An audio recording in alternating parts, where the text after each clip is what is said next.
So it's my pleasure to introduce to you Adam Hamilton, Reverend Adam Hamilton, who is the founding pastor of the United Methodist Church of the Resurrection in Leawood, Kansas.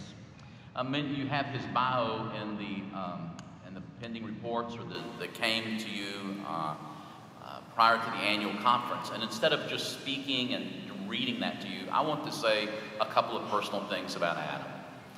Adam is certainly the pastor of one of the largest congregation in the United Methodist Church. And certainly he's provided exemplary leadership not only in that particular congregation, growing it from nothing to over 20,000 people, adults and children, youth, but more importantly, I think even than that, is his decision to be as engaged in the United Methodist Church today as he was in the beginning of his ministry. And while there are several goals that the church has. One of the goals that is of which I am particularly attracted to and grateful to Adam for is his work to renew the United Methodist Church. His teaching, his agreeing to participate in annual conferences such as this is the way in which he has sought to provide resources for all of us and also to proclaim the good news of Jesus the Christ, and also then to be a voice in the continual renewal of the United Methodist Church in local congregations especially. How many of you have been in a Sunday school class that studied one of Adam Hamilton's books? Will you raise your hand? That's almost unanimous, Adam. Good job. So let's welcome Adam Hamilton to the North Texas Conference.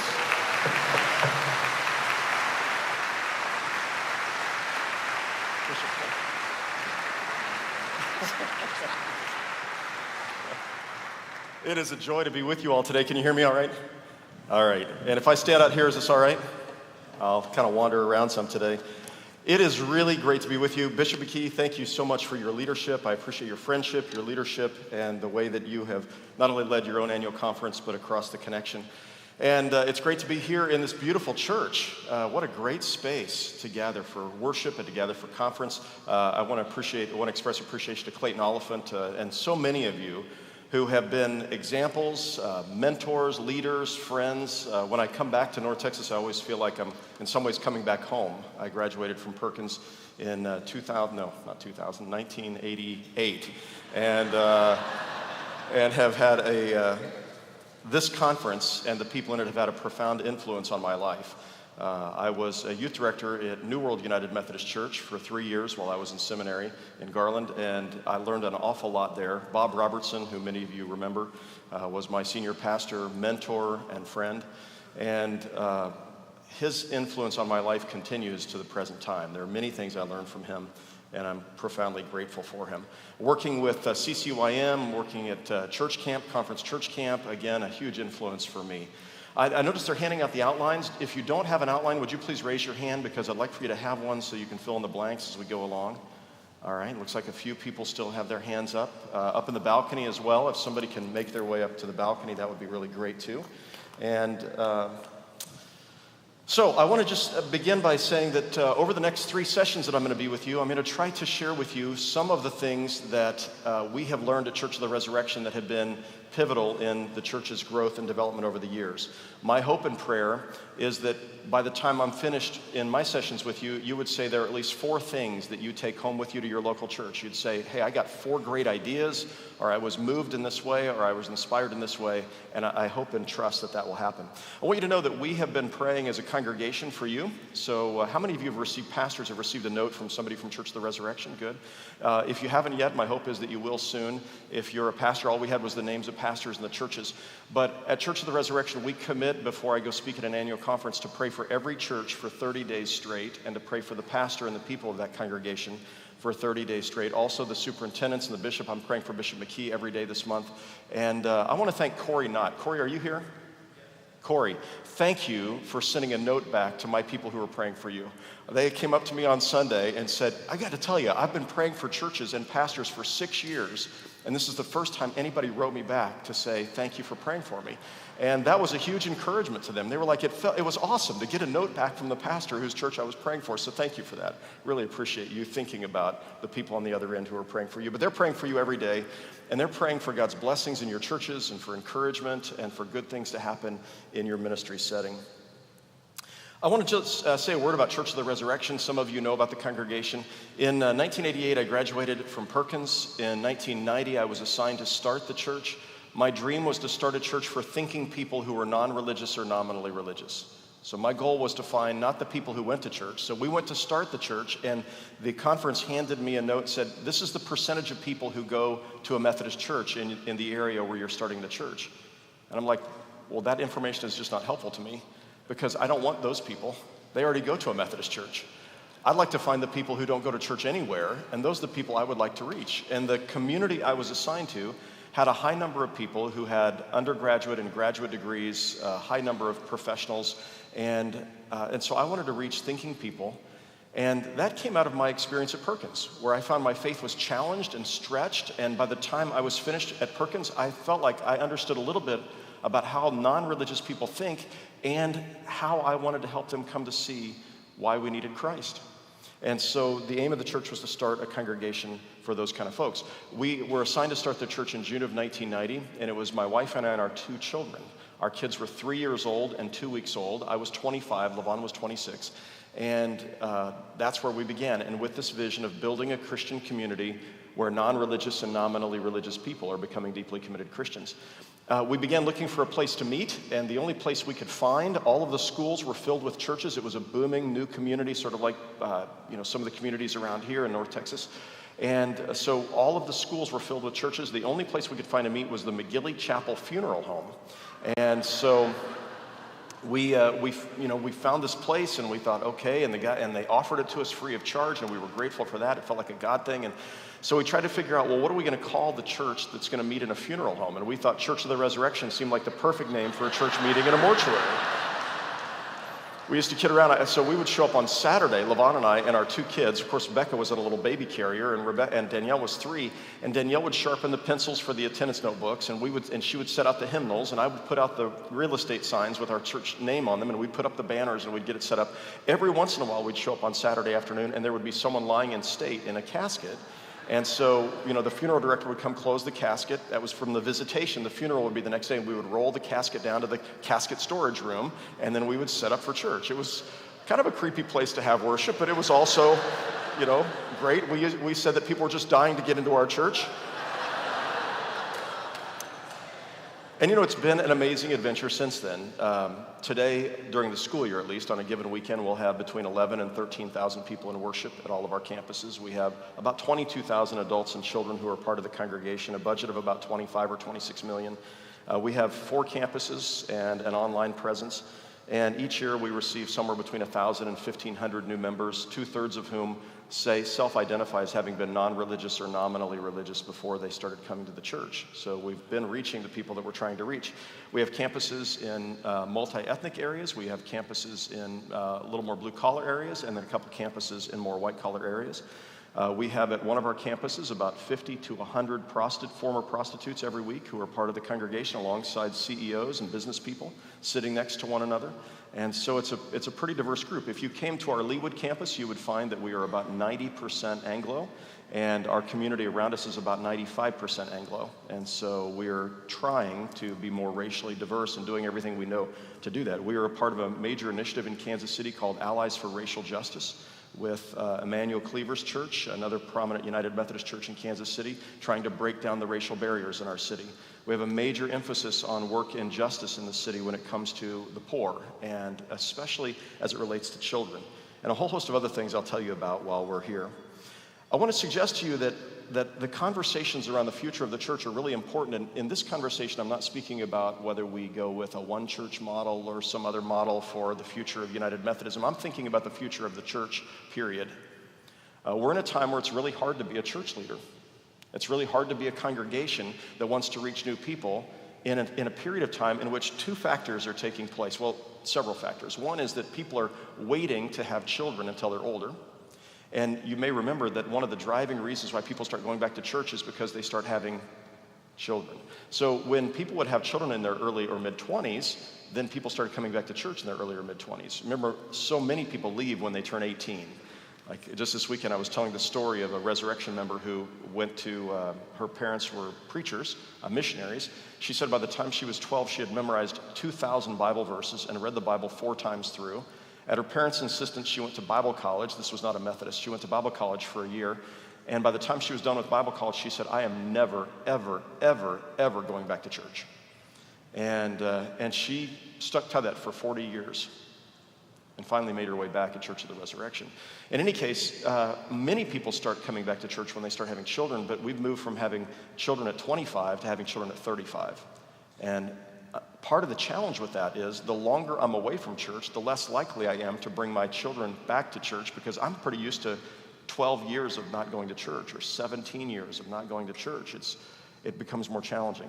Then we have a culture and an environment in which there is an increasing questioning of authority, an increasing questioning of questions about God, or raising of questions about God, and increasing acceptableness of being a nun, of really, I might believe in kind of a spirituality, but I'm not really sure if I believe in God.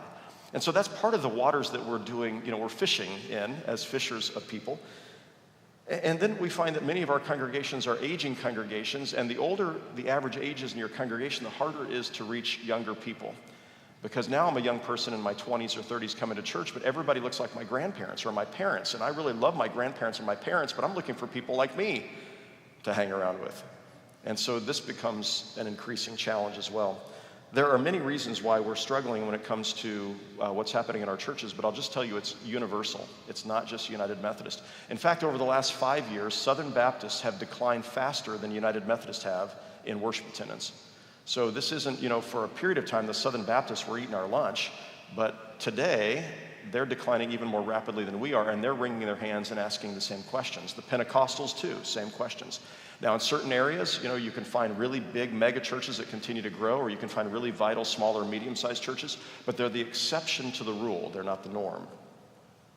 Today, as a denomination, we find ourselves in an interesting place. We've been in decline for 55 straight years, and in the process of that decline, we're finding the decline is accelerating. And so I'm not sure the exact statistics for last year, but the year before last, we declined by about 70,000 people in average worship attendance. What's the average worship attendance in the North Texas Conference? Does anybody know on a given Sunday? Anybody? Gosh, somebody should know that. All right, so I'm going to guess. I'm going to guess that your average worship attendance is somewhere around 35,000 a weekend in worship. It may be more than that, but I'm guessing it's somewhere around that number, which would tell me that in an average year, we're losing 2 North Texas conferences in the United Methodist Church in the United States. If you closed every church in the North Texas Conference this year, and then you added the Central Texas Conference and closed every church in the Central Texas Conference, that's how many people we're losing every year. And the thing is, we're not losing them because they're saying, gosh, I don't like the church anymore. There was a time where that happened, where we had people who were leaving the church to go to other churches, but generally, we're not losing a lot of people to other churches because they don't like United Methodists anymore. We're losing them because they're graduating to the eternal kingdom of God.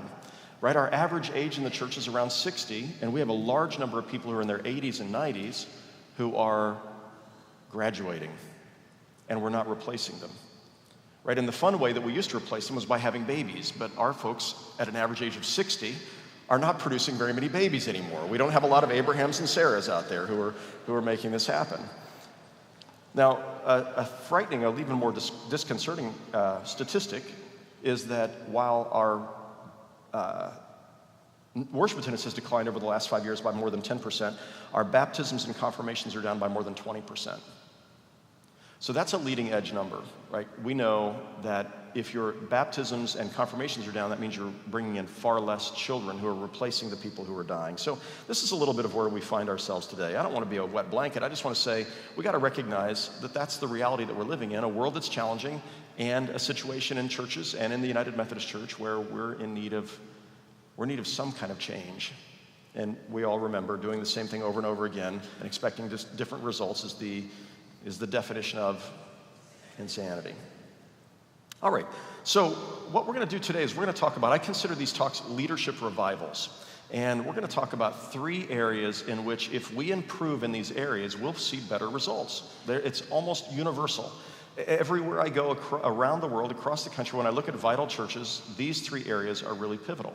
And I'm going to invite you to fill in the blanks as we go along. So I want to, though, begin by saying that, you know, it may be easy for some of you to say, well, here's a guy who's at a really big church, and what in the world does he have to say to me and our congregation? So instead of telling you all about Resurrection, I will tell you some of our stories. I wanted to begin by letting you hear from someone at a smaller church, actually 2 smaller churches. So Margie Briggs is a layperson, and about 7 or 8 years ago, the district superintendent called Margie Briggs and said, Margie, I need you to serve a couple of little churches for, well, just until Christmas.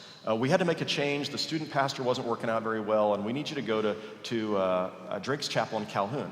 They're in central Missouri, and this is a community that's been in decline for about 60 years. So a lot of our rural communities have been in decline, and this is one of those. And these churches were down to 7 people a Sunday in worship and 30 people a Sunday in worship. And in the years since she's been there, she didn't just stay for 6 months.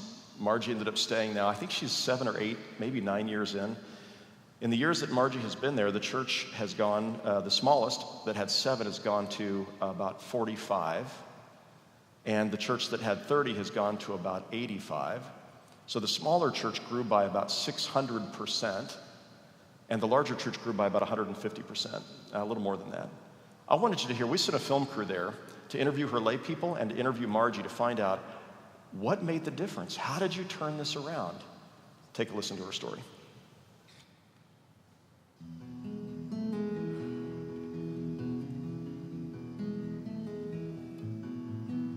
Probably the lowest point that I can remember at this church when we'd come out here and there would be 7 or 8 members here. I kind of quit coming here at that time. You know, this is an old congregation. Our average attendance, probably the people were 80 years old. As we was leaving and driving up the hill, going back to town, I thought to myself, why have I even bothered to come? They were dying off one by one, and at some point we wouldn't have enough money to keep the doors open. There was no hope. There was very little hope here. My district superintendent, Cody Collier, called me and said, Margie, we're really having trouble at Calhoun and Drake, and if you could go and help them through the Christmas season, that would be great. And I said, sure, I'd love to do that. When Margie came, it was just like a new breath of life to us. She helped me a lot when my mom died. I mean, she helped me a lot. My friends started coming here, and they told me what a joy it was. She's one of the best preachers that we've had out here at Drake, and she preaches from the heart. She's a good example for us to follow, and we want to be like her, and we want to learn from her. Margie is just one of those fantastic people that makes us proud to say we're United Methodist. The pastor encouraging us to step out on faith and do things that we wouldn't normally do. I've been very pleased with the Angel Food Ministry, and we've been a part of bringing this affordable food to people in Calhoun and surrounding areas that they wouldn't have that opportunity. When you can share with someone the hope that Christ brings, it's energizing. We're coming back to life, and we are alive again. We'll never fill this church, or I don't think we will. But I would like to see that our congregation, that we'd have 35 or 40 every Sunday. And I think that's possible for us. I love these people, and God is working through all of us to say, hey, this is my church, and I need this church to be here on this corner in Calhoun, and I need the church in Drake's Chapel to continue for another 173 years. I need these churches. And as God works through all of us, the energy that comes when you feel like you're a part of the kingdom of God is just something that can't be held back. That video was shot several years ago, and the churches have continued to grow under Margie's leadership. But what I want you to notice, Margie didn't have a Master of Divinity degree. She didn't graduate at the top of her class in seminary. She had a heart for Christ, and she came in and did some very basic things. It wasn't rocket science. It wasn't something amazing that she learned that nobody else knows. There were 3 key things, and I wonder if you caught these. The first was effective leadership. The second was inspirational preaching and worship. And the third was intentional missional outreach, both evangelism and justice work. And those just happen to be the topics of the 3 talks I'm going to have with you. We're going to spend this first one talking about leadership. The second one, we're going to talk about inspirational preaching and worship. The third one, we'll talk about intentional missional outreach with both evangelism and justice. So I want to begin by focusing on leadership. And what I'm going to suggest to you is you already know most of what you need to know about leadership. We just sometimes forget it. Or we don't take the time to reflect upon it and think about, what do I really know about leadership? So I'm going to ask you to do something. If you would make 2 categories or 2 lists on your, 2 headings on your outline, and maybe it's already printed there, I'm not sure. One should say bad leaders, and the other should say good leaders. So if that's not on there, I want you to find some blank space where you can write that on there. Bad leaders or ineffective leaders, and effective leaders or good leaders. And here's what I'd like for you to do.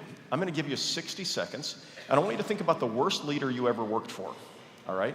The boss that you had that was from hell, the superintendent, the pastor. Well, you never had any bad bishops or superintendents here, but if you had somebody that you worked with, a coach, what are the qualities of a really lousy leader? And I want you to list 3 or 4, okay? And I'm going to give you 60 seconds by yourself. Just write down what makes for a really lousy leader. What do really lousy leaders do? Are you ready? Go.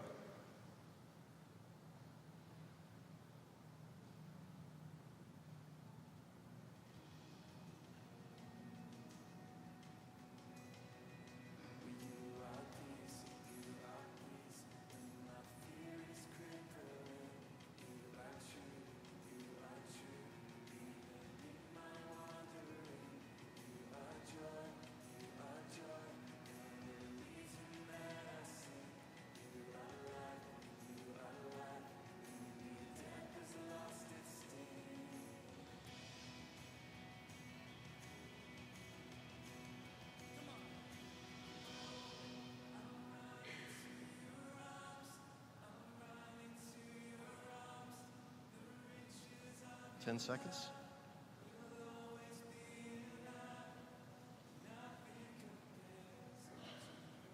All right, do you have at least 3 or 4? I want you to turn to one other person or 2, and I want you to share your list. All right, so you have now a minute and a half. You have 90 seconds. You each have 30 seconds to share 3 things on your list of what makes for a lousy leader. Go.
I was gonna photobomb you.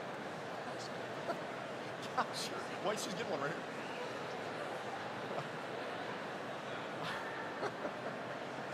here. She was taking your picture. I thought, I'm gonna come and photobomb you. Thank you.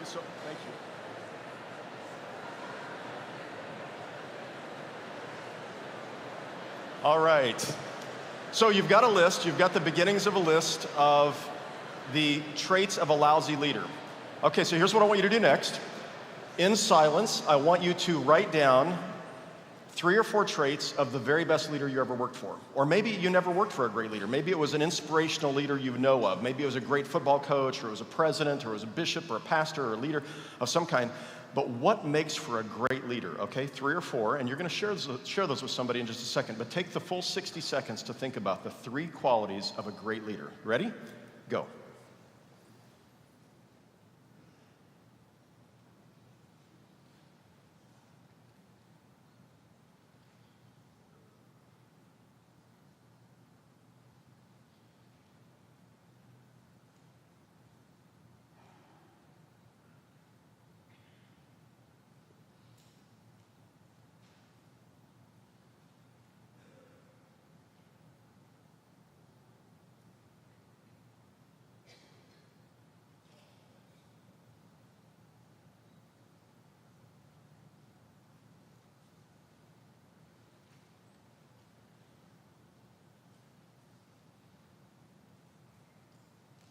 10 seconds.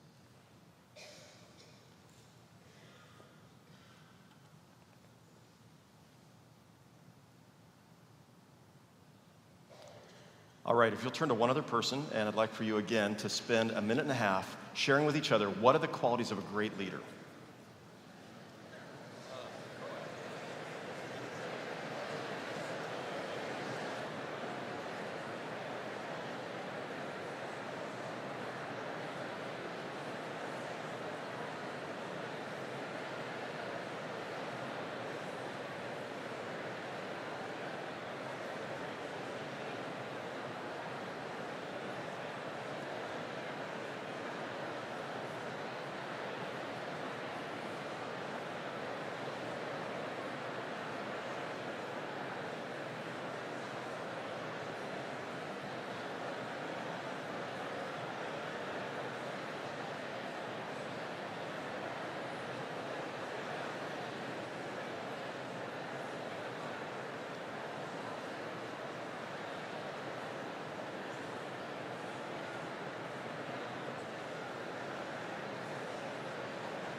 Are we going till 12:15?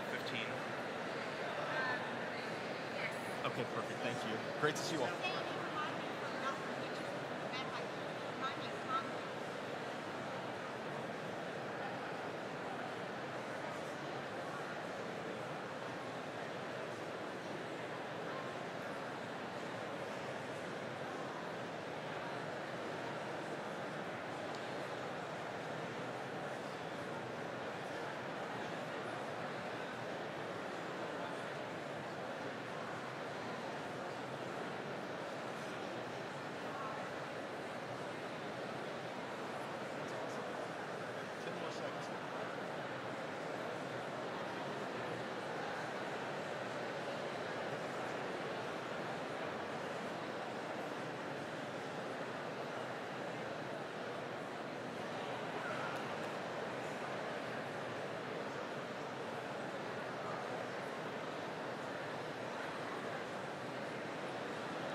Ten seconds.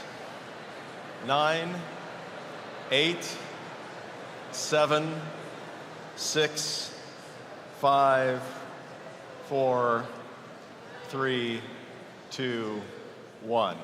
On the count of 3, holler out one attribute of a lousy leader. 1, 2, 3. Exactly. And an attribute of a great leader on the count of 3. 1, 2, 3. Look them in the eyes and he'd say, thank you so much for being here and being a Sunday school teacher. I so appreciate you. Now, Bob was not an A-plus preacher. He was an okay preacher. He was an A-plus people person, right? He had people skills and he initiated conversations. One of the things I've found with lay people or with pastors is and lay people, this might be a surprise to you, many pastors are introverts. They're introverts because they have a love for the interior life, the spiritual life, and they love God, and they love to pray, and they love to think about the scriptures and the meaning of life and all these great things. But as you're an introvert, it takes energy to initiate conversations with people. So we have about 20 ordained clergy on our staff, and when I watch them, some of them are really great at this, but some of them are natural-born introverts, and so I can watch them walk down the hallway, and they're kind of looking down at their feet when they're walking down the hallway. And I'm like, I need you to look up and I need you to look in people's eyes. I need you to initiate conversation. I know it's not comfortable, but I need you to do that. Or standing and greeting at the door. I watched one of our pastors the other day standing at the door as a greeting, and he's standing there and he's waiting for people to come talk to him. He's like, no, dude, that's not how it works. You go up and you got to start, you reach out and take their hand and you say, hey, it's great to see you today. I know it's not comfortable for you, but it's really important because they might be introverts too. And if you stand there and just smile, they're going to walk out feeling like they weren't a very friendly church. Even though I'm an introvert, I kind of need you to be the extrovert in the equation, if you're the pastor. And so somehow initiating conversations becomes really important. Constant encouragement of other people. Really great leaders are constantly encouraging other people. So they're looking for ways to do that. They're thinking about, what does it feel like? This person has just exerted. So I got a text this morning, or an email this morning, from the guy who oversees all of our facilities. And we just opened up 2 big facilities yesterday. And I got the email, and I wrote back, and I'd asked for some information, and I wrote back and I said, hey, thanks for the information, that's great. And then I thought, wait a minute. He just opened up 2 big new buildings. He's worked overtime for a year and a half to get this done. And all I said was, hey, thanks for giving me that information.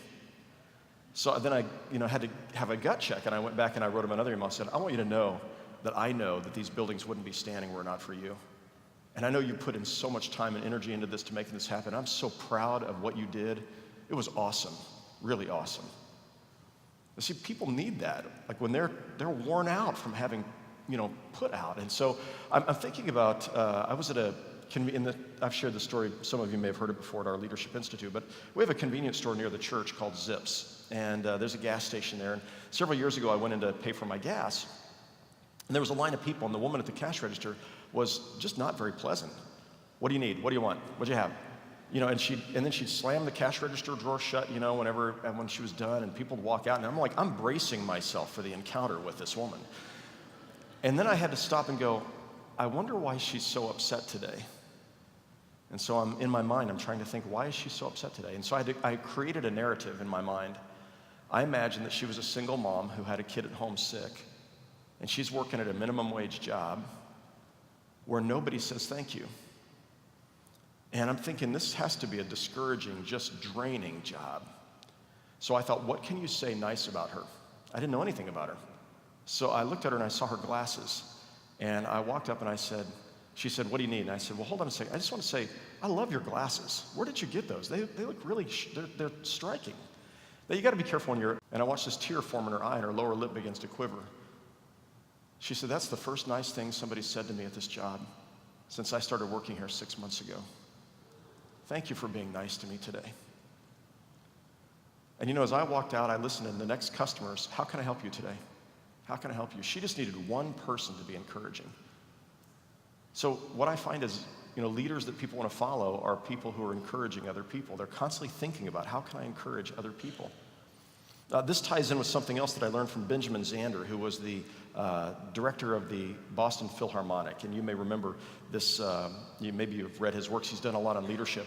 And he went to the Boston Philharmonic when the symphony was bleeding red and it was in deep trouble. It looked an awful lot like the United Methodist Church in certain places. And people were saying, there's just no hope. And he said, and he turned it around, and they've had a fantastic run. I mean, and they're making money and impacting the community and all kinds of things. And he said, I've learned something about leaders. There are 2 types of leaders. There are, and see if you think this is true of church people too, and in your field, but he said there are some symphony conductors who are downward spiral thinkers. And he said all they talk about, they can't help it. They get together and they lament.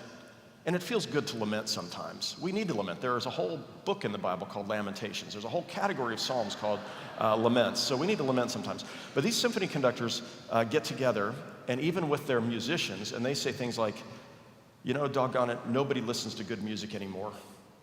I mean, only 5% of the population listens to classical music, and everybody else listens to this trash that's out there.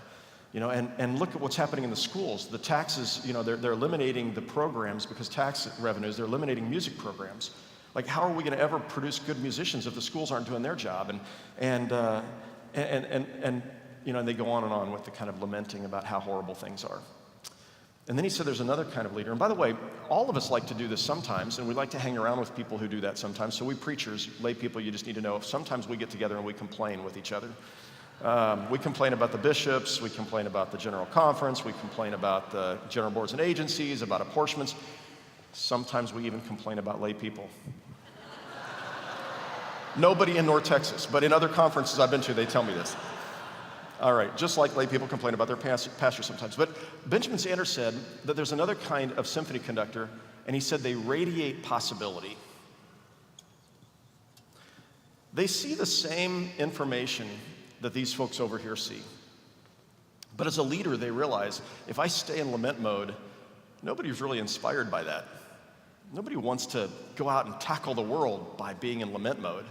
Like, this is about fear. And he said, so these people say the same statistics. So these people say only 5% of the people listen to good music, and these people go, yeah, only 5% of the people listen to classical music. Isn't that awesome? We have a 95% untapped market out there. How cool is that? right? I mean, it's a big difference here. These people, nobody's teaching good music in the schools, and these people are saying, well, how about if the members of the symphony volunteer in the schools once a month? Could we do some seminars in the school district around us to help teach music?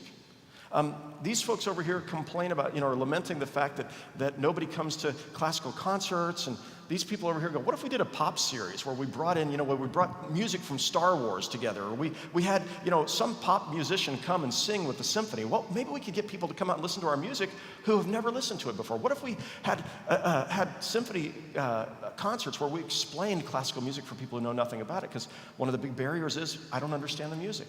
I mean, you see how this works? Here's the question I would ask you. As a leader, lay or clergy, do you more often spend time in the downward spiral thinking mode, or do you more often spend time radiating possibility? Because people follow leaders who radiate possibility. There's something about that draws folks to you. Here's a couple others real quick. So that's kind of being positive. Passionate. I love people who are passionate. The other day, LaVon and I went to eat dinner somewhere, and I asked the woman who was waiting on us, well, what do you eat here? What's really good? And she said, I don't eat here, so I don't really know. Oh, okay. But I've been to places like Sunday night, we went to a place, or Saturday, it was Red Rock Canyon. They maybe have those here, I don't know, but chicken place. And anyway, I said, what's great? And this guy said, man, I love this stuffed poblano pepper. It is awesome. Now, we aren't really that into stuffed poblano peppers, but we ordered it because he was so excited about it. So passion goes a long way, right? But courage is another one. And what happens when it comes to courage? Courage isn't the absence of fear. We all are afraid. Can I tell you, I'm afraid sometimes. I'm afraid that I'm not leading the church the right direction. I'm afraid that, attendance is going to go down. I'm afraid that those are all those fears. I'm afraid sometimes to say things that are hard because I know I'm going to get nasty emails from people. Courage isn't the absence of fear.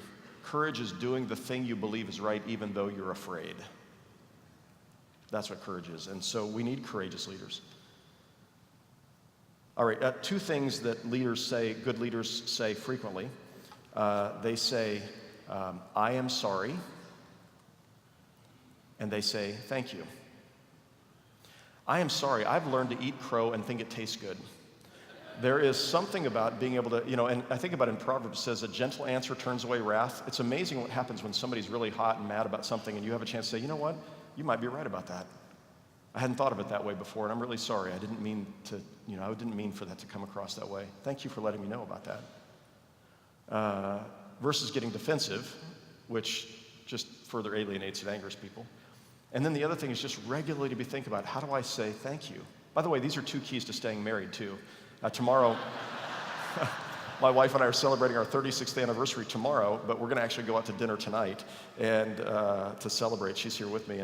And so saying I'm sorry and thank you is just a really key part of making this thing work in anything.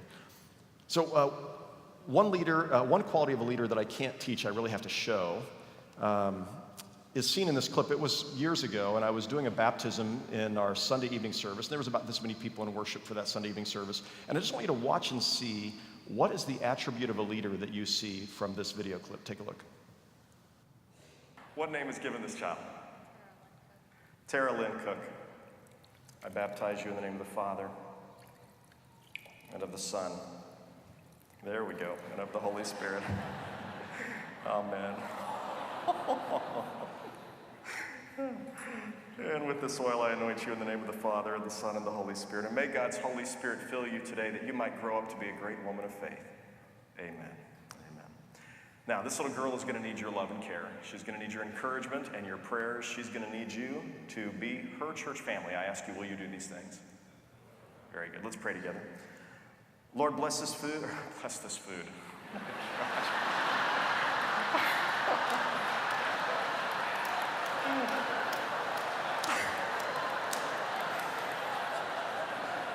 Can we start over? Yeah.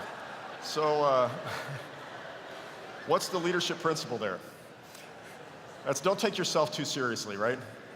Allow people to laugh at you. People, they don't want you to be the hero of your stories. They really prefer to see that you blow it sometimes, right? And for you to strive to reflect humility in what you're doing, that means you can laugh at yourself. I will tell you, I am not a humble person, but I want to be a humble person. I mean, this is a high value in my mind. Like, I really want to be somebody who is humble. And because I'm not naturally that way, then I have to work at it. So I do things that I think might rub off on my soul. Like, the last parking space from the front door of the church is mine. Some years ago, the trustees erected a sign that says senior pastor's parking spot. And they put it right next to the front door of the church. And I said, can I pick a different parking space out? And they're like, yeah, any space you want. And our farthest parking space is about 3 blocks from the church. I mean, we have 3,000 parking spaces or something like that. And so I had them erected at the very last parking space. And I did that not as a way of saying, look how humble I am. I did that to model for our congregation, I want you to park further away so the new people get the better parking spaces. In fact, that's a requirement for membership. You can't join unless you're willing to take a further parking space away. We say that every time before people join, unless you're handicapped, but otherwise. So I park out there as a way of hoping that parking out there rubs off on my soul. If there's dirty diapers or trash left in the parking lot, I don't call the facilities guys, I pick it up, because I'm hoping that if I do something that is a humble act, it might actually make me humble someday. But I find that people are drawn to leaders who at least are striving for humility. You have to have enough self-confidence to also be a leader. But there's some combination of self-confidence and humility that's really important. So here's the most important thing I can tell you about leadership. Are you ready? Okay, all the stuff on the bad leader list, don't do that. And all the stuff on the good leader list, do more of that, right? Like, we know this stuff, so let's actually try to practice it. And people are drawn to leaders who try to do these things. All right, let's quickly walk through some of these other things. What do leaders do? And you can fill in the blanks on this. They set the tone of the organization. They set the tone of the organization. So Bishop McKee is setting the tone for your annual conference. The teacher of a Sunday school class sets the tone of the Sunday school. The head of the UMW sets the tone of UMW. The senior pastor sets the tone of the congregation. What can you tell me about a church whose pastor is passionate about missions and is constantly talking about it? What can you tell me after 3 years in that congregation? They're passionate about missions, aren't they? Because the pastor rubbed off on the congregation. I remember when I was a youth director at New World, and I started wearing penny loafers. And I don't know if penny loafers are in today or not, but they were in then. And I had penny loafers with pennies in them. And I remember Dawn Kroger came to me and said, Ben, her son who was 14, he wants to know where he can get and when he can get penny loafers because he saw you wearing penny loafers. I mean, that's a simple, subtle little thing, but in so many ways, we set the tone of the organization. And penny loafers is not a significant one, but the kind of demeanor you carry, like if you are in a church where the pastor is constantly thinking about the new people and is always, like they see a new person and after church they run after them and say, hey, it's great to see you, or they're connecting and they're trying to, what can you tell me about that church after 3 years? They're paying attention to first-time visitors. They care deeply about this. If you have a pastor who doesn't do that, what can you tell me about that church? They're not really going out of their way to talk to new people. What can you tell me about the church after a while? Right, so we set the tone of the organization. This is true in every organization. Number 2, leaders clarify and champion the mission and vision. Mission answers the question, why are we here? Vision answers the question, where are we going? So as a result of doing what we're supposed to be doing, where are we going? And what I find is that people are longing to have leaders who cast vision. They want somebody to paint a preferred picture of the future. That's how we often describe vision, is a preferred picture of the future. Number 3, leaders hold the organization accountable to accomplish the mission. So once you're clear about what your mission is, then your task as the head of the Sunday School or the UMW or the United Methodist Men or whatever organization you're in charge of, your business, if you're a business person, your task is to hold the organization accountable to accomplish that mission. In the end, the buck stops with you, and you've got to constantly be reminding them of what the mission is.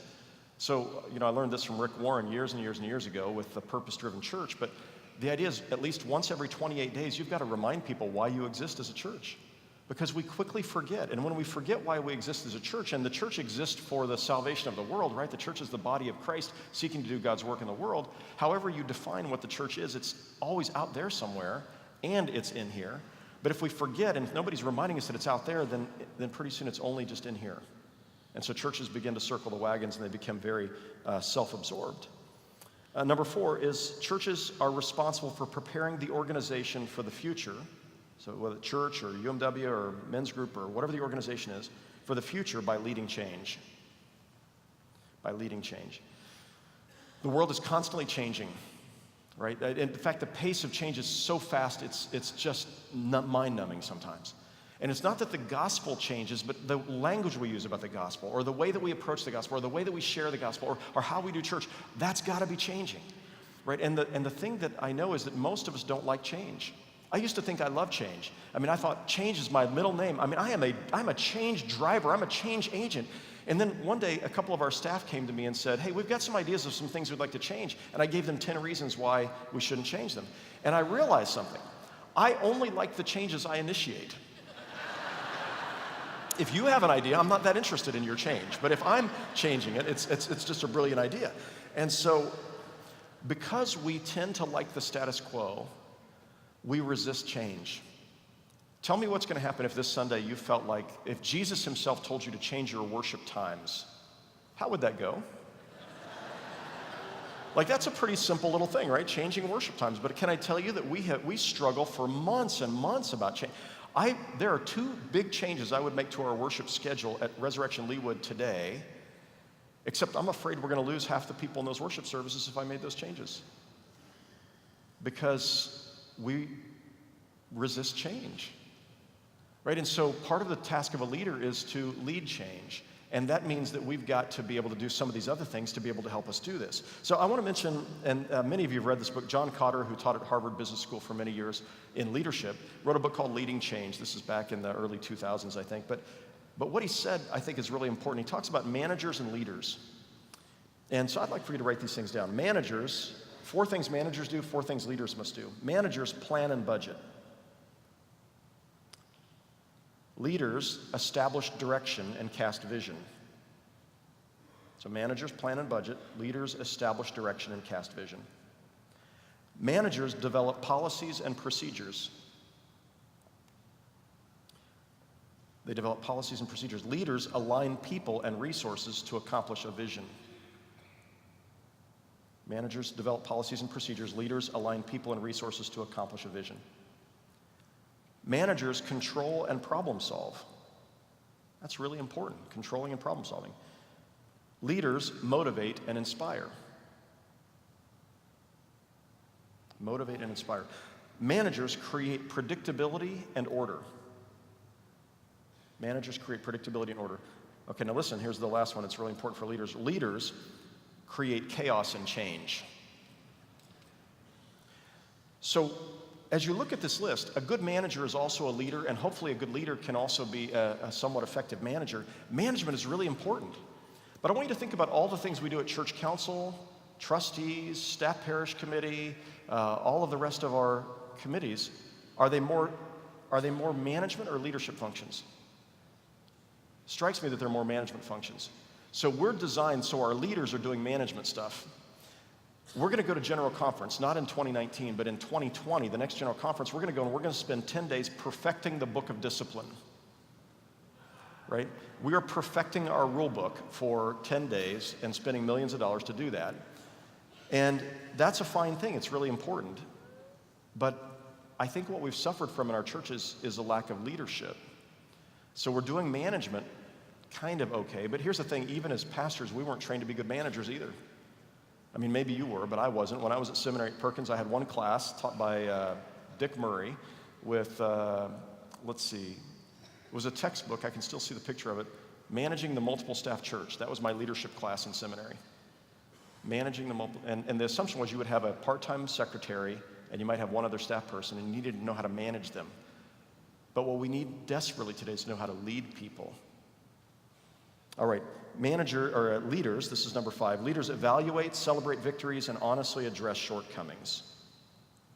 One of the things that we do at Resurrection is we are regularly evaluating everything. So every year, each one of our employees has an employee evaluation, and we meet with them twice during the year to see how they're doing on their goals. Everybody has goals. This is the covenant and reflections on performance for one of our senior managers, whose review I just did before I came here. And we went over all of her goals from last year, and we went to see how did she do on those goals. Some she did really well, some not as well. Then we went to look to see what are the goals and objectives for the coming year. And she laid out her goals, and then I laid out some goals that I thought needed to be accomplished. And what would it look like if we actually accomplished those goals? Then we went through her key accomplishments, and we asked our employees, tell us your key accomplishments, and we celebrate those things together. And then I added to those and said, here are some things you didn't mention, but I think are awesome. I'm so proud of you for this. And then we look to see, what are some areas that we need to strengthen in the coming year. And in the end, I, wrote here, these are the things that make me so grateful and proud for who you are and what you do. Not every review is like that. Sometimes the reviews are, hey, something's got to change or you can't be working here a year from now. Like, this is just not a good fit. And I love you, and I want you to be, really effective. But here's one of the things I tell our pastors. I tell our staff parish committee this every year. I meet with them and I say, I need you to have the courage to fire me when I'm no longer an effective pastor here, because I won't know it. I need you to have the courage, because this church doesn't exist to give me a job. This church exists to be the body of Christ, and if I'm not the right person, now, I've been here for 28 years, so I'm hoping you'll give me at least a year to clean up my act before you tell me I gotta go. But this church does not exist to give its employees jobs. It exists to do the work of the ministry, and if somebody's not the right fit, then we want to try to help them become, where's the right place you can serve here? Or if this is the right place, how can we help you get better at it? But if you don't evaluate and you don't honestly have those kind of conversations, then people don't get better. This is true for all of our ministries as well. So we do reports, we hire organizations, Best Christian Workplaces, we do a report through them and invite them to evaluate our, we do an anonymous online survey with our staff to see how we're doing. This is like gut-wrenching. I get this back and there's like stuff that they're saying the senior leadership isn't doing well. Like, that's me, our other senior leadership team. And I first read it, I go, fire them all. They're just a bunch of ingrates. How can they not know this is the greatest place to work ever? And then after I, calm down a little bit, it's like, okay, I gotta listen. There's some important stuff here, and if I don't know this is a gift that I'm getting this criticism. Because if I get the criticism, then we can do something about it, but if I don't know about it, that's not good. So we use SurveyMonkey for all kinds of surveys to look at our shortcomings. One thing leaders don't do is they don't give up. They feel like giving up, but they don't give up. I meant to bring it with me, and I can't find it. Maybe it's in my suitcase back at the hotel, but I got a letter last week, a card. It said thank you on the front. I thought, oh, that's great. I opened it up to read the thank you note. You finally did it. You finally drove me away. I put up with you for so long, but I finally decided I cannot tolerate you anymore. You're what's wrong with this country and what's wrong with the church, and I am not going to sit under your leadership anymore. So you finally did it. You finally drove me away. God bless you. And then they signed their name, but I couldn't read their handwriting. It's one of those real pick-me-up notes you get. Like, oh, thank you, Jesus. I love my job. This is great. And you get 2 or 3 of those in a week, and it's like, you don't want to go on. How many of you have ever been criticized by anybody? It looks pretty universal, right? And every leader is going to be criticized. When I talk to school teachers, you know what they say? They say, I love teaching children, but I hate the parents. Right? I've known teachers were ready to quit teaching because they were so discouraged by the parents who came in and complained about what they were doing. I mean, this is constant. No matter what you're doing, people are going to complain and lament about you. And so you got to decide whether I'm going to give in to that. Now, part of what you want to do is listen and learn. Like, maybe there's something that's right about this. Maybe this person has something that I need to learn from this. Maybe they were just having a bad day. But you can't give up. Some years ago, it was 2004. It was right before General Conference. And I preached a sermon. And when I preached the sermon, the response to it, and then I left for General Conference right after the sermon for 10 days. And I started getting the emails. And people tell me, I'm so disappointed in the sermon you preached. I'm so disappointed that you took that position. I'm so disappointed.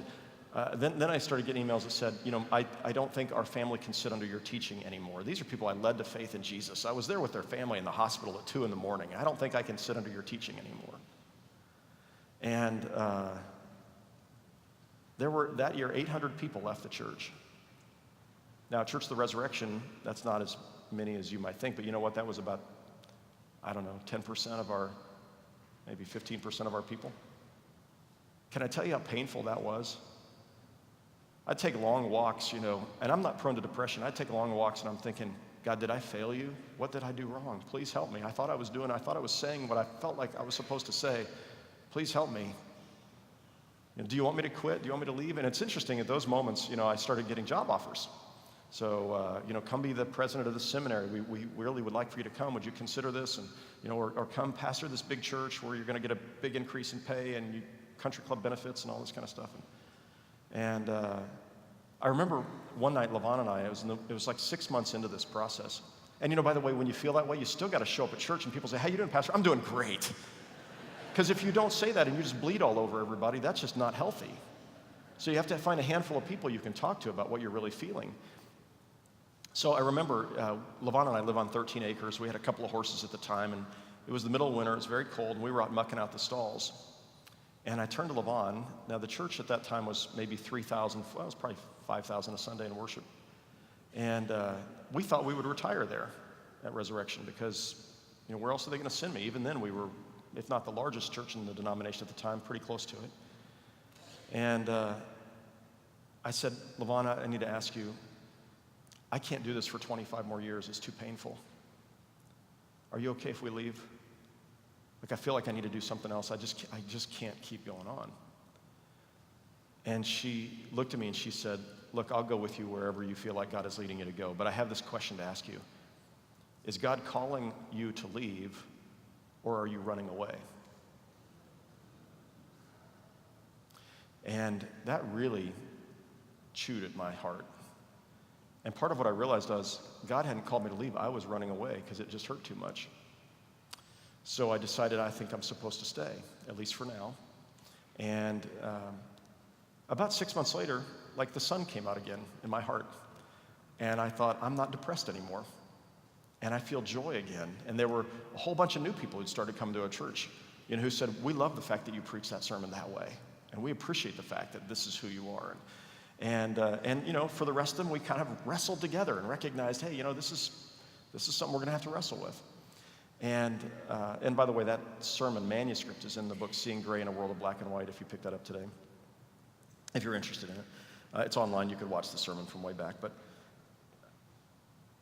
here's what I'll tell you is all the most exciting things that have happened at Church of the Resurrection have happened since that time when I wanted to quit. And I would have missed out on them all had I run away. I tell that story because there are some of you sitting in this room I know right now in the business world, and certainly some of you who are pastors or leaders in the church who feel like running away. It's hard.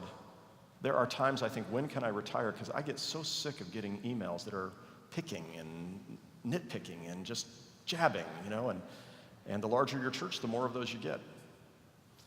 And at the same time, somewhere along the way, and part of it's just getting more mature and older, at 53, like I got that note last week, I'm like, oh, that's really funny. He put it on a thank you note, And I was able to set it aside, and I said, Sue, see if you can figure out who sent this letter. I can't decipher their handwriting, but see if you can, because I'd like to send them a note and just say, hey, God bless you. If you ever want to come back, the door's always open for you. It's been an honor to be your pastor as long as you've been here. I wish you well as you find another church. Like, somehow the older you get, most of the time I handle it with a little more maturity, and I'm like, this is just life. It's okay. So you think about that. You think about all the biblical figures, Moses, who stands out there in the wilderness after they vote. The staff parish committee met in the Sinai, and they said, we want a different leader. They checked the box, give us a new pastor, right? And you remember what Moses does? He goes out in the wilderness, he says, God, kill me now. I am sick of these people. And literally, that's what it says. Kill me now. And you find the same thing happens with David. You find the same thing happens throughout the Bible. These, and then Jesus, like John 6:66. Like, great, 6:66. John 6:66. And at that time, many of the people turned away from him. This is Jesus. He'd said, I am the bread of life. Those who eat of me will never go hungry. Those who drink from me will never thirst again. My flesh is real food.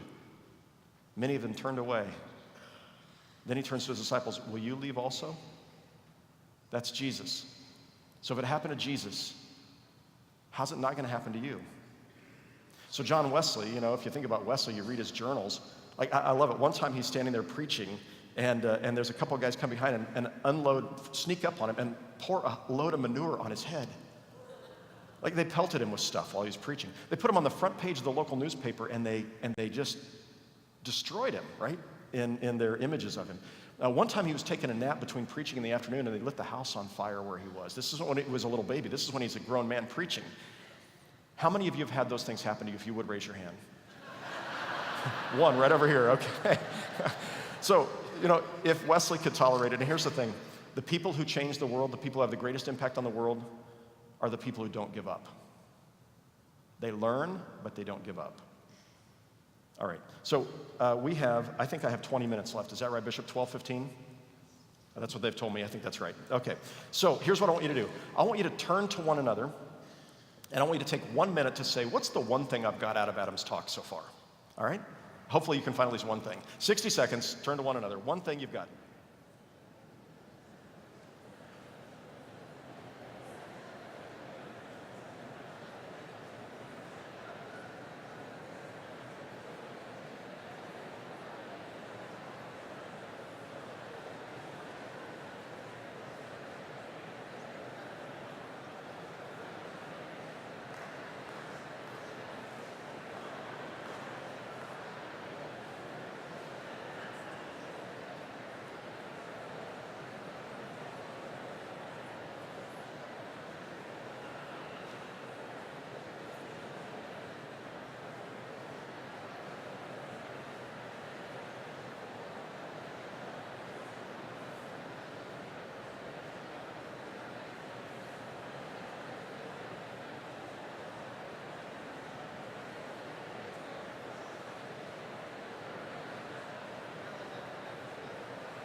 Nine, 8, 7, 6, 5, 4, 3, 2, 1. All right. So I'm only giving you 60 seconds because I'm hoping over lunch you continue the conversation. That this is something you're continuing to talk about, but I wanted you to have just a second to talk about it here. So here's what I want to do. The part about unleashing the power of the laity, I'm going to save for the next session, but we're going to go down to the 5 key leadership principles. And here I'm going to repeat and say in a different way what I've just told you in the first hour of our presentation. So here we go, 5 key leadership principles. The first one, it's all about people. It's all about people. You can have the brightest answers, you can have the best ideas, but if you don't have good people skills, you're never going to accomplish what you could have accomplished. Now, there are rare exceptions to that. Steve Jobs was an exception to that. He didn't have the best people skills, but somehow he had enough people around him that he was able to pull it off. And he got fired twice. So, it almost wasn't able to pull it off. But generally speaking, we have to have great people skills. And number 2, healthy organizations have a clear MVP. MVP isn't the most valuable player. It's a clear mission, vision, and plan. So we talked about the mission and vision a moment ago.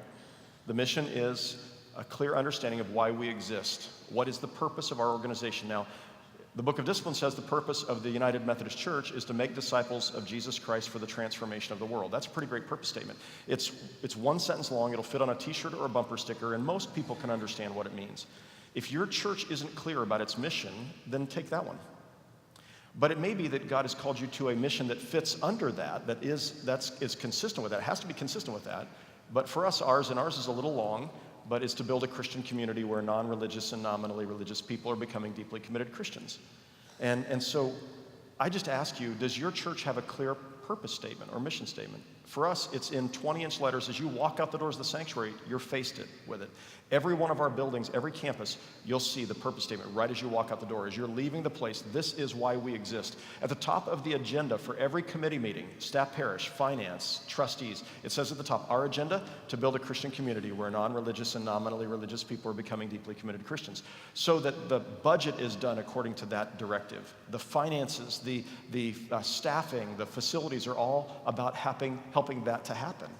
So I would ask you, do you have a clear purpose statement or mission statement? And if I came to your congregation and I asked the average churchgoer who goes twice a month, could you tell me the purpose or mission of your congregation? Would they be able to say what it is, roughly? And would most of your staff be able to say what it is? And if they can, then that's great and you're doing a great job. And if they can't, then that's a place that you need to work on. I want to mention how mission shapes us, or give you a picture of this, one of Kansas City's hometown companies is Hallmark Cards. So at Hallmark Cards, the purpose of Hallmark Cards, or the mission of Hallmark Cards, is really simple. It's to enrich lives. That's the mission, to enrich lives. It's not to sell cards. It's not when you care enough to send the very best. That's a marketing slogan. Our mission is to enrich lives. We might do that by selling greeting cards. We might do that by producing television programs, the Hallmark Hall of Fame. We might do that by having stores that sell other items that people want to give. We might do that by sending electronic greeting cards to people. But our mission is to enrich lives. Now, they got to make money, but I spoke to the CEO there a few years ago, and we were talking about this, and he said, you know, this guides everything, and sometimes we're going to do things that don't make money because it's within our scope of mission. And he said, I'll give you an example. He said, one of my friends was dying, and I went to a Hallmark store to find, this is the CEO, I went to find a greeting card for people who were dying, and I couldn't find one. And I went to our art director, and I said, where are the cards for people who are dying? And they said, well, we don't make them because there's not enough money in that. We can't, you know, it's just a limited market, and we just don't feel like we can. And he said, our mission is to enrich lives. That includes people who are dying and their friends. So even if we don't make a dime on it, if we sell cards that help people to communicate to their friends who are dying, they're going to come back to us for a greeting card at Valentine's Day or Mother's Day or Christmas, but we need to do this. So you can see the mission of Hallmark Cards in this 60-second commercial for Hallmark. Take a look. Hey, Charlie. These are for you. Hi, Charlie. Hey, Jake. I have seen it take forever. I've seen it take for years. I've seen it every time you hide your tears. It's hard being all alone, I guess. Oh, I have seen the moment slip away and wondered what to do, but I can't let it go.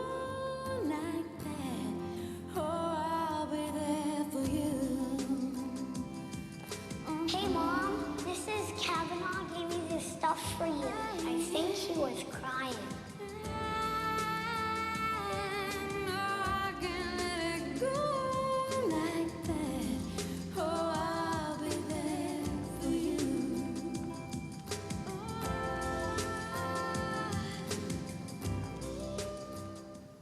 I start to cry every time I watch that commercial, and I've watched it dozens of times. You know what's interesting? We get choked up watching a greeting card commercial. We have an even more important mission as the church, right? Our mission ought to move people to tears sometimes. It ought to move them to sacrifice. It ought to move them to be willing to change what hours they're worshiping at, because the mission is more important. You see, when you're clear about the mission, there's a whole lot of other things that drives. And so being clear about the mission is really, really important. The second is vision. And vision is, again, casting a picture of what could happen, helping people see what might happen if they were a part of it, if they choose to go along with it in a way that inspires people. It helps them to see what can't be seen yet. And when I think about this, I think about some years ago, Molly Simpson, who was a pastor at Church of the Resurrection. I think she's down here in the Dallas area now. And Molly was at our West Campus, and we were talking about building fish ponds in Malawi, and we were talking about building boreholes in Africa. And as she was talking about this at the West Campus, a little boy named Cooper Crockett heard this. At the time he was, I think, 10, and he decided that he wanted to do something to build a borehole or a well in Africa so that little children could have safe drinking water. This is in Malawi. I'm pretty sure Cooper had no idea where Malawi was, or that it was even a country, until Molly began talking about Malawi. And he started, as a 10-year-old, he started a nonprofit organization, not formally recognized by the IRS, but he started a Facebook page called Change for Malawi. And then he would go door to door in his neighborhood and tell people that he wanted to build a borehole, a well for the children in Malawi. And he started teaching these other people about Malawi, and they started giving him change, and he's collecting it. And so this year will be his first year. He's old enough to go on our mission trip to Malawi to see the borehole that he's built. Here's a video clip of this guy. This is several years ago when he first started trying to raise serious money for this. I was in church, and my dad told me about how Pastor Molly was talking about her mom in Malawi and about all the things happening there, and it made me want to start doing a charity for Malawi. I was trying to think of ideas for fundraisers, And I was in the car, and my mom said, well, how about we collect change? So I came up with some flyers. He went out and started passing out the flyers with bags on them. My two brothers, Carson and Corbin, they helped me a lot, and we went back the next Saturday and we raised like $150. People like it when kids do this kind of thing. It's not like kids can't do it, kids can do it. I want to raise more money, and when I get enough to get a well in Malawi, because that's my goal, I want to go to Malawi and see them get water from it and see their smiles. So he's raised over $6,000 to build wells in Africa. We built 30 wells in Africa in 30 different communities. But what I think is amazing is this is one kid, and it's the power of vision. And what I find, you remember this, it's not really an accurate quote from the Proverbs, but without a vision, the people perish. And actually, they don't perish. They just end up becoming inwardly focused, lose energy, and eventually die. And so the idea of what's one thing or two things that our church, our community is going to try to do together in the next 12 months. What's something that God is calling us to do? And when I think about vision, it's, again, this is a really simple thing. Ron Heifetz wrote a book called Leadership Without Easy Answers. And he's also at Harvard. He's at the Kennedy School. And he draws this map or this diagram that I think is so helpful, so simple and so helpful. He says there's the world as it is, and there's the world as it's supposed to be. And Jesus called this the kingdom of God. And he said, the task of a leader is to close the gap between the world as it is and the world as it's supposed to be. So in your community, you're looking to see where is the world not yet like the kingdom of God? And then what are we going to do to close the gap? And so that's where vision comes in. And if you've ever been to the Tube in England, the subway, you remember there's a sound there's a recording that's constantly playing, either female or male voices. You'll hear, mind the gap, mind the gap, mind the gap. Your task is to mind the gap between the world as it is and the world as it should be. This is where vision is found. So in your congregation, part of the fun is helping people go through this process of saying, okay, why are we here? And then in what ways does that mission drive us to close the gap in our own city or our community? All right, the next is the plan. And the plan is the step-by-step directions on how you're going to get there, along with goals and how you'll know if you succeeded at this. Many of you are familiar with SMART goals. If you're not, look it up. SMART goals are specific. SMART is the acronym. Specific, this is how I define it. It's not the way everyone does, but specific, measurable, ambitious. Some people say attainable, but attainable, that's already captured in realistic, which is the next one. So specific, measurable, ambitious, realistic, ambitious yet realistic, and time specific. And so at Resurrection, we're actually in the process right now of doing a 2030 vision. We hired consultants. We're going through a visioning process to look 12 years into the future and say what are three really big things that we feel God is calling our congregation to accomplish in Kansas City and beyond in the next 12 years. And then what are 6 or 7 things under the surface that most people won't know about, but they're really important too. They're just not that exciting to most people. And we're going to be laying those out. We picked 2030. The church doesn't know this, but in my mind, I plan to retire somewhere around 2030. And I'm like, I want to know when I retire that we did the maximum possible we could to accomplish things for the kingdom of God, to accomplish Christ's work. So let's figure out how we dream some pretty big dreams during that period of time. Number 3 is change, innovate, improve, or die. Change, innovate, improve, or die. So this is a really important principle, again, when it comes to the importance of leading change. And I'll just illustrate it in a fun little way. So when I was a kid, this is how we listen to music, right? This is Elvis Aloha from Hawaii. And there was a pastor who was doing a children's sermon with one of these records one time and said, kids, do you know what this is? And one of them said, it's a CD for old people. However, if they were doing that children's sermon today, the kids wouldn't know what a CD is. I mean, you see how fast things are changing. By the way, now hipsters also know what this is, right? Really cool people. Yeah, let's just say we're all hipsters out here who still have these things. All right, so there is how we used to listen to music, Elvis Aloha from Hawaii. And then in the late 1970s, it was this. What is it? Yeah, so those of you who don't know, you want to come see some history, come up and look at this afterwards.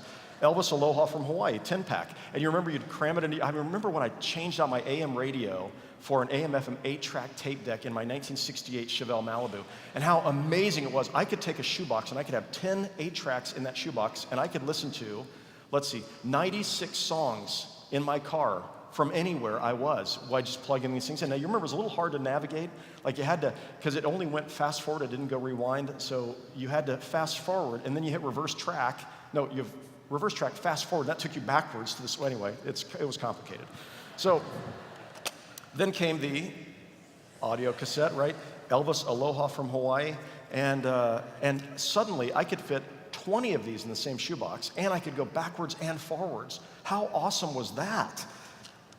And then along came the CD, right? And now I had a 5-disc CD changer in my dash, and it had pure digital sound without the hisses and pops. And I could go from disc or from song to song, and I could actually shuffle the songs. And how cool was that? That was amazing, right? And then along came the digital device, right? And on my phone, of course, now people aren't buying music anymore. They're actually renting it. But I'm still old-fashioned now, and I still buy music. And so I can have enough songs on here to drive coast to coast across the country 12 times and never listen to the same song twice. And I still have this.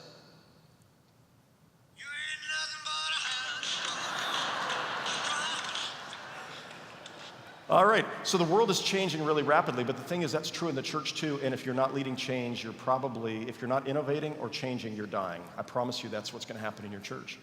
And so we've got to figure out what are the changes that we need to make, not just the cursory changes, but what are the kind of things we have to be willing to do in order to see our churches have a future with hope. Number 4 is intentional discipleship. So intentional discipleship means that you have some idea where you're taking people.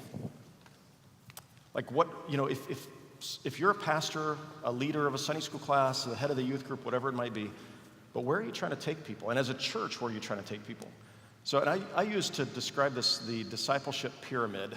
It's actually a triangle, I know, and so this is this journey, and I think about where am I trying to take the people in this congregation? And so when you're trying to think about that, John Wesley defined this goal of the Christian life as entire sanctification, being perfected in love, holiness, right? All of these ideas. And when you pushed Wesley on, well, what does that look like? He said it's to love God with all your heart, soul, mind, and strength, and love your neighbors, you love yourself, which were the 2 great commandments. Now, somewhere in there has something to do with Jesus, too, and so he would clearly want to talk about that. But so we're trying to help people become like Jesus, to be faithful followers of Jesus, to be submitted and yielded to Jesus. The Wesley covenant prayer is a really important one at Resurrection. I am no longer my own but thine. Put me to what you will. Rank me with whom you will. Put me to doing. Put me to suffering. This whole prayer. Okay, so in an average congregation, so this is the goal. You got to be clear about this. Where am I in my preaching and our teaching and all the programs we're taking? Where are we taking people?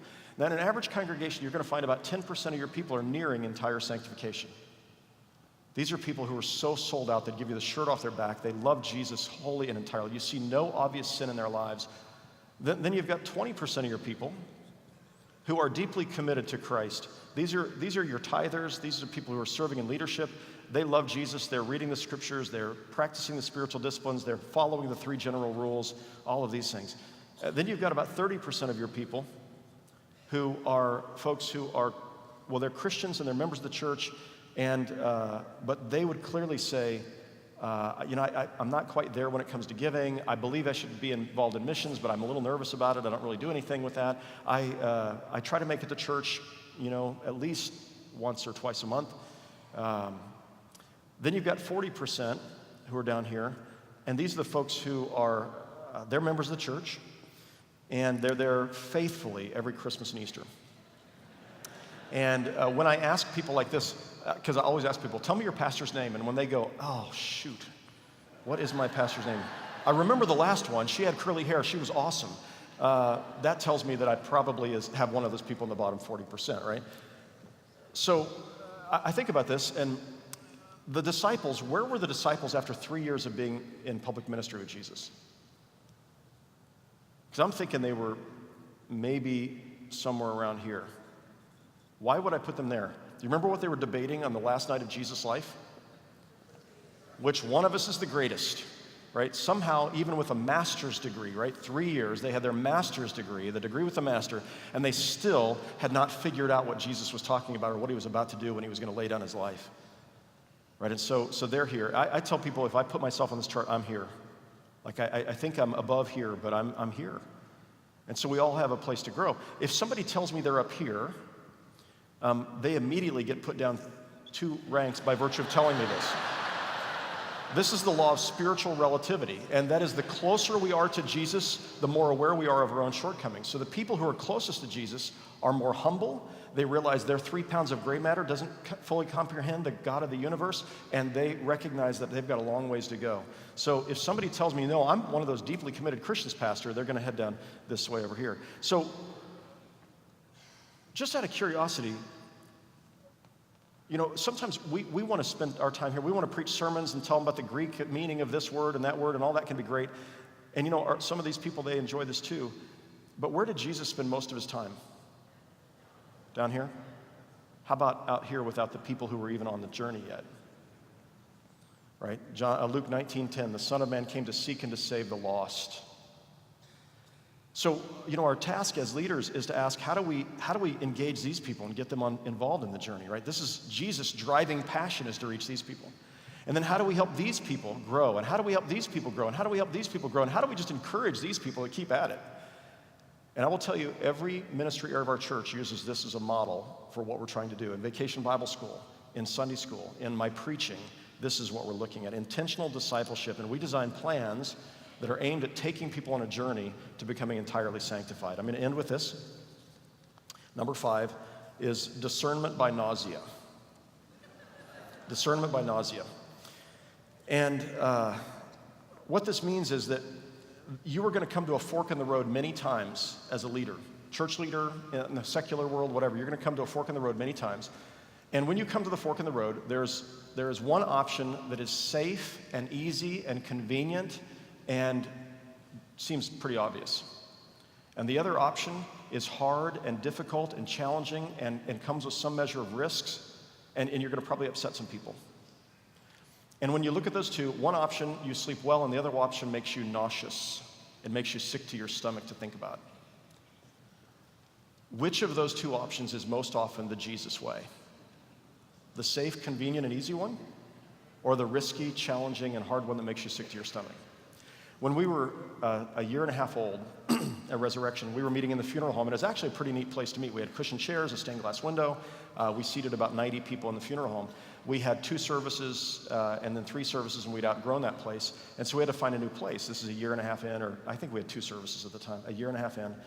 And I said to our folks, 2 years in, I've got 2 options for us. In the neighborhood, just around the corner from the funeral home, is a Christian Missionary Alliance church, and they're getting ready to sell it, and they might lease it to us. It doesn't seat 90, it seats 150, and it has pews, and it has a fellowship hall and a kitchen and a pastor's office and stained glass in a parking lot, and it was like we're a real church. Like if you're meeting in a funeral home, the idea of being a real church, like meaning having a building, is hugely attractive.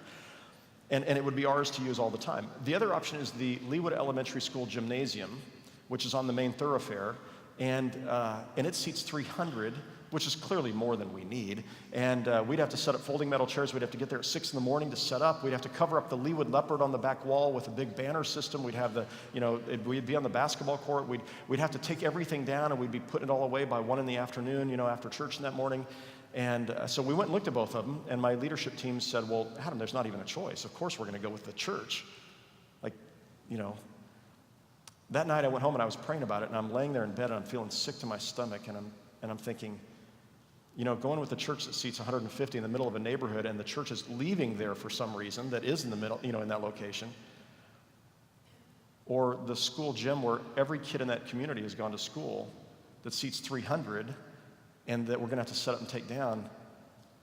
I'm feeling sick to my stomach because I know this has to be the way we have to go if we're going to fulfill our mission. So I went back to our people and I said, our leadership team, I said, guys, here's the thing I'm wrestling with. I feel like Jesus is calling us to do this. I got to ask which of these 2 is going to help us fulfill the mission better. It's not which is most convenient or comfortable or which do we want. It's which is going to help us reach the people in this community, the non-religious and nominally religious people. And they're like, why do you have to ask such questions like that? But here's the thing, Jesus said, wide is the way and broad is the path that leads to destruction. Narrow is the way and straight is the path that leads to life. Or Robert Frost said it this way, 2 roads diverged into yellow wood, and I took the one less traveled by, and that has made all the difference. So we moved to the school gymnasium. We doubled in size in the next year and a half. I've thought to myself many times, how big would Church of the Resurrection be if we had moved into that Christian Missionary Alliance school or church in the middle of the neighborhood? And I think today, 28 years later, we would be a church of 150 a Sunday in worship. One decision made all the difference. But you see, most of us will make 5 of those decisions in a year, and your church has made 100 of them. And here's what I know about most of us and most churches is we almost always go with the easier, safer route. I took a Franklin Time Management course years ago. I really have not done a good job of applying almost anything that was in there. But one thing that I learned, they said this about business people: successful business people are willing to do the things an unsuccessful business person is not willing to do. That's just so simple, isn't it?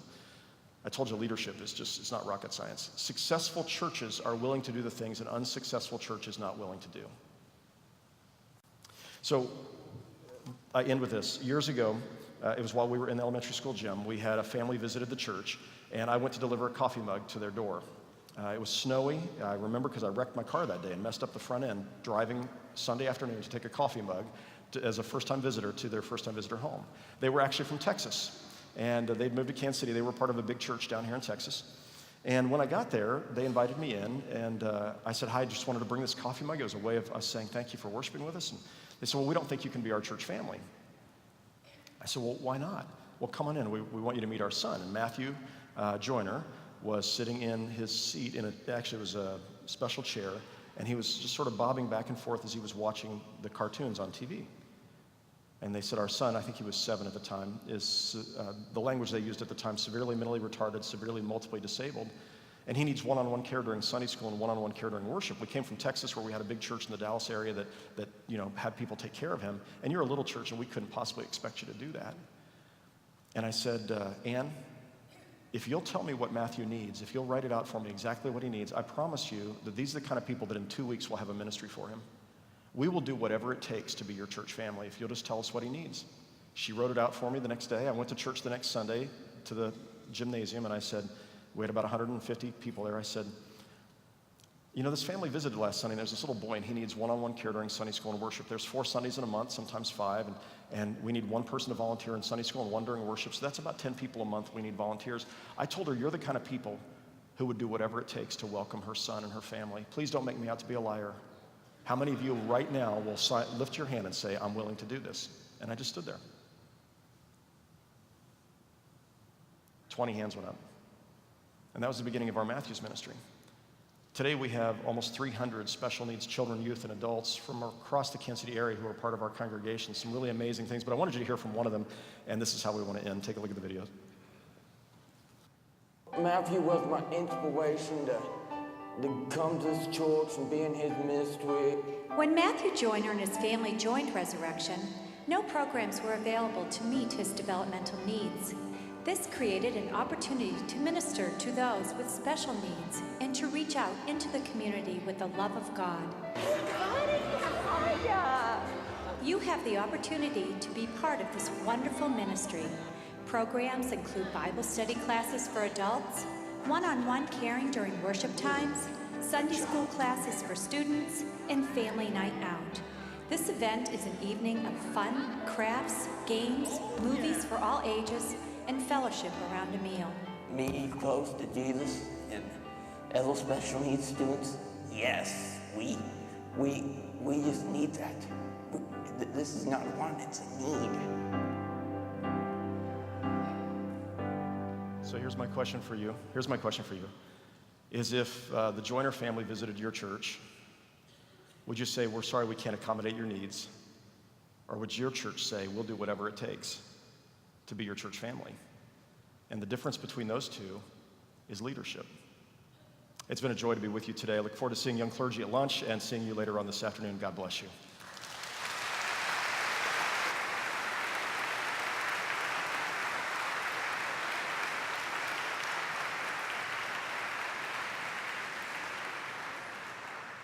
So thank you, Adam. We appreciate that very much. That last story, which I've heard on several occasions, is so moving. And I'm reminded about Chuck Justice in the Forestburg Church, who responded to something just like that, and we heard that 2 years ago about a family. And so I would say this: our churches are capable of more than what we sometimes believe they are. And